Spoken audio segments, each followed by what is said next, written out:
بسم اللہ الرحمن الرحیم۔ اللہ کے نام سے شروع جو نہایت مہربان ہمیشہ رحم فرمانے والا ہے۔ ہمارا آج کا سبق ہے سورہ نور کا تعارف۔ سورہ نور، اس سورت کا مرکزی موضوع معاشرے میں بے حیائی اور فحاشی کو روکنے اور عفت و عصمت کو فروغ دینے کے لیے ضروری ہدایات اور احکام دینا ہے۔ پچھلی سورت کے شروع میں مومنون کی جو خصوصیات مومنوں کی جو خصوصیات بیان فرمائی گئی تھیں، ان میں سے ایک اہم خصوصیت یہ تھی کہ وہ اپنی شرمگاہوں کی حفاظت کرتے ہیں، یعنی بعفت زندگی گزارتے ہیں۔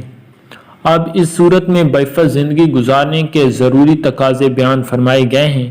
چنانچہ صورت کے شروع میں ہی زنا کی شرعی سزا بیان فرمائی گئی اور ساتھ ہی یہ بتایا گیا کہ جس طرح زنا انتہائی گھناؤنا جرم ہے، اسی طرح کسی بے گناہ پر شرعی ثبوت کے بغیر زنا کا الزام لگانا بھی نہ صرف سخت گناہ ہے بلکہ اس پر بھی سخت قانونی سزا مقرر فرمائی گئی۔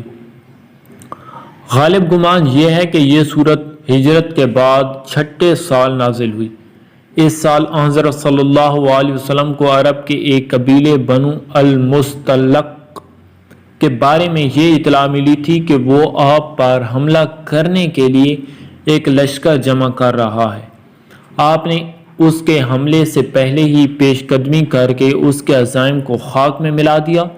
اسی سفر سے واپسی پر منافقین نے حضرت صدیقہ عائشہ رضی اللہ تعالی عنہ کے خلاف بڑی کمینگی کے ساتھ ایک بے بنیاد تہمت لگائی اور اسے مدینہ منورہ میں بڑے پیمانے پر شہرت دی، جس سے کچھ مخلص مسلمان بھی متاثر ہو گئے۔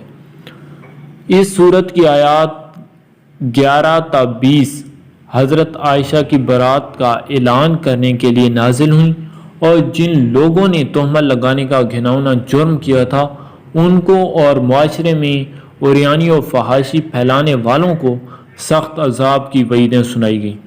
نیز عفت و عصمت کی حفاظت کے پہلے قدم کے طور پر خواتین کو پردے کے احکام بھی اسی صورت میں دیے گئے ہیں اور دوسروں کے گھر جانے کے لیے ضروری آداب و احکام کی وضاحت فرمائی گئی ہے۔